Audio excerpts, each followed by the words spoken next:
Okay, hello everybody. This is the second part of the lessons for this week. So this is going to cover the Sudeten Crisis and then looking at the key question, was appeasement a good idea or not? And then next week we're going to be looking at these three different questions: the Nazi-Soviet pact, the invasion of Poland, and what caused World War II. So the next event that we need to be aware of is the Sudeten Crisis, and this happens in the wake of the Anschluss with Austria. So as we were looking at last time, Czechoslovakia now feels surrounded by Austria and Germany, feels very much threatened, and the next target that Hitler has is what's called the Sudetenland. And this is because this area that you can see in brown here around Czechoslovakia that borders Germany was full of German speakers. And so Hitler felt that this was a legitimate target for him to take over in the east. It was known as the Sudetenland. Unfortunately for Czechoslovakia, this contained a lot of their fortresses and raw materials, and therefore if Hitler did take control of this area, this would massively weaken Czechoslovakia's defences and leave the rest of the country very vulnerable to attack. So this is a very, very significant moment, one of the most significant moments actually in the foreign policy of Hitler during the 1930s. So let's have a look at the crisis. This just gives you another map as well, just to show you the geography of it. You can see here Czechoslovakia, newly created by the Treaty of Versailles. So why did Hitler want to take the Sudetenland? Well, Hitler had promised, hadn't he, to get rid of the Treaty of Versailles, and Czechoslovakia being created by the Treaty of Versailles was obviously on his radar. Also, the Sudetenland itself contained 3 million German-speaking people. It was rich in natural resources, had forts, railways, industries, strong fortifications. All of this would massively strengthen Hitler if he was able to take control of it. So he used a pretty similar tactic actually to what had been used in Austria during the Anschluss, and he encouraged the Nazis within Austria to start demonstrations to weaken the government. And Hitler made it clear that he would fight for the region, but all the time he was saying he was just going to protect the German people that were living in this area. You've got to remember at the time that people within Britain and France are desperate to avoid a war. They'd seen the bombing campaigns of the Spanish Civil War, the bombing of Guernica, very famous, desperate to avoid any kind of European war. So the British Prime Minister, Neville Chamberlain, he's very much associated with appeasement, and he flies in September 1938 to Hitler's holiday home at Berchtesgaden, and they begin talks. And during September 1938 there's talks between Hitler and Chamberlain, and at each meeting Hitler starts to increase his demands from what he wants from Britain, and basically what we get is that Britain and France as well are essentially kind of negotiating with Hitler to give away parts of countries that they don't actually control. So these were what Hitler's demands were. He wanted the Czech army to leave the Sudetenland. He wanted he promised peace in Europe in return for the Sudetenland. Hungary and Poland wanted to claim land on their borders with Czechoslovakia, and Hitler demanded that this was met as well. So these demands were all about undermining Czechoslovakia during this time. Chamberlain and Daladier, they were happy to accept these demands, and they did this without consulting the Czech government. They didn't consult the Soviet Union leader Stalin, so he felt alienated by all of this as well. And in a nutshell, they signed an agreement in Munich, which was known as the Munich Agreement, and Hitler was able to march into the Sudetenland on the 10th of October 1938 unopposed, and pretty much getting everything he demanded. And this is one of the key examples really of appeasement in action during this time. Chamberlain came back to Britain, and he made a speech, and he talked about how he had achieved peace in our time. And at the time, Chamberlain was seen as somebody that had managed to avoid a conflict, avoid a war, and Chamberlain actually met Hitler alone the day after the Munich Agreement and promised that they would never go to war with each other. The two countries, Britain and Germany, would never go to war with one another. So Chamberlain, this is the height of Chamberlain's policy of appeasement. Hitler promises that this is the last bit of territory he will take. There will be no more, and that there will be peace in Europe. And Chamberlain makes this promise, peace in our time, very famous quote. Of course, it doesn't work, but we've got to be careful about being overly critical of Chamberlain, because obviously we're looking at now with the benefit of hindsight that the policy didn't work, but obviously you could argue that it was important for the policy to be tried out and for everything to be done to avoid a conflict rather than rushing to a war. So it was one really very much to debate. So what happens later in 1939 is that Hitler then invades the rest of Czechoslovakia. Now, this is the first time that Hitler takes over a territory which he has no claim over.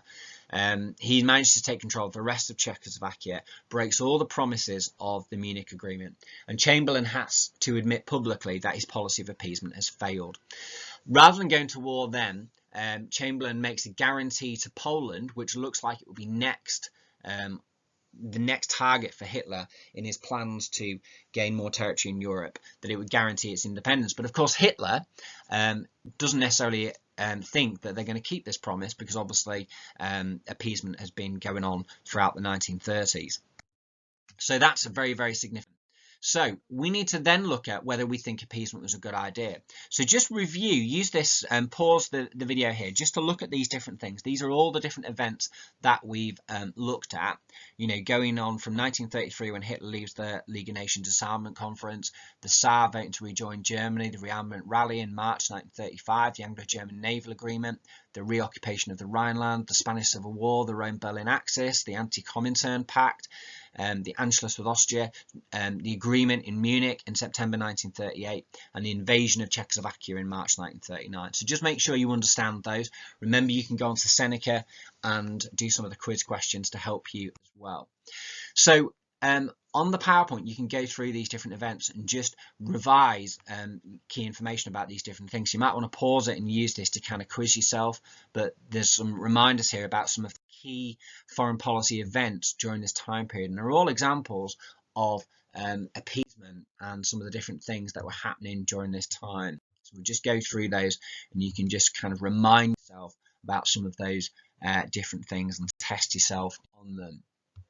So this was the remilitarization of the Rhineland, often seen as one of the key moments when Britain and France perhaps could have stopped Hitler and the Nazis, but again, it's easy to say that, you know, many people, you know, back home in Britain and France saw Hitler reoccupying the Rhineland as simply going into his own backyard, into his own territory. So to go to war over that at the time would not have necessarily have got public.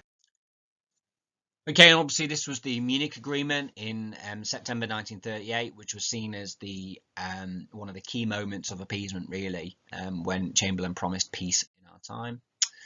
This was the final straw when Hitler invaded the rest of Czechoslovakia in March 1939.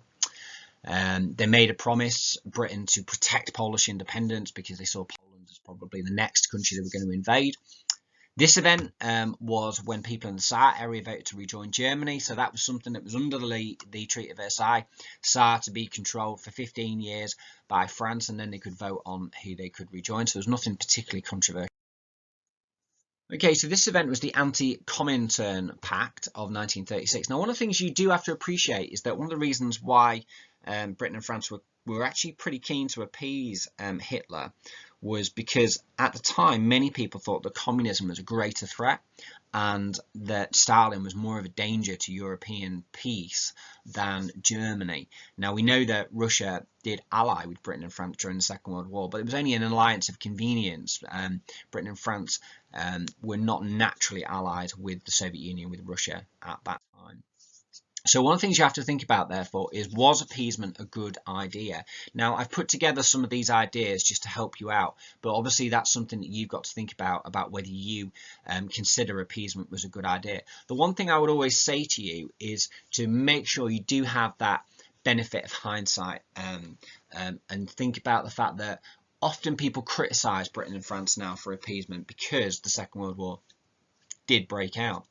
But you could think about it another way. Say, for example, Britain and France had gone to war with Germany earlier, 1936, 1937, even 1938 over Austria, for example. People may have criticised the leaders at the time for not trying to actually talk things through peacefully, not trying to resolve things without going to war. So there's lots of different ways of looking at it. I think what's clear is there are no simple answers to this. and that it would have been incredibly difficult for Britain and France to go to war earlier during this time period, and that Hitler kind of like knew that. And you've got to also understand the context of the Great Depression, which hit Europe in the 1930s. Britain and France both struggled with their economies, with huge problems with unemployment and things like that. So you've got to understand that context when you're looking at whether appeasement was a good idea. It's clear there's evidence to look at both points of view, but there's no doubt that appeasement was a contributing factor to the Second World War. And there's no doubt that as Hitler went through the 1930s, he probably felt he could get away with more and more. Now, there is some debate amongst historians about how much Hitler actually planned his foreign policy, or whether he just took advantage of each situation as it arose. But there's obviously no doubt that Hitler was able to gain confidence from some of the way that he was dealt with by countries like Britain and France during the 1930s. But again, we have to be careful about how much we criticise Britain and France for doing that, because there were important reasons to do that, not least the fact that Britain and France hadn't really begun to properly rearm, and that it would have been incredibly difficult for them to fight any kind of conflict against Germany during that time as well. Lots of factors into the mix. Obviously, we'll be looking in the end about the cause of the Second World War. We've got the failure of the League of Nations. We've got the fact that the Americans were remaining neutral during this time period as well. And next week we'll start to learn about something called the Nazi-Soviet Pact as well.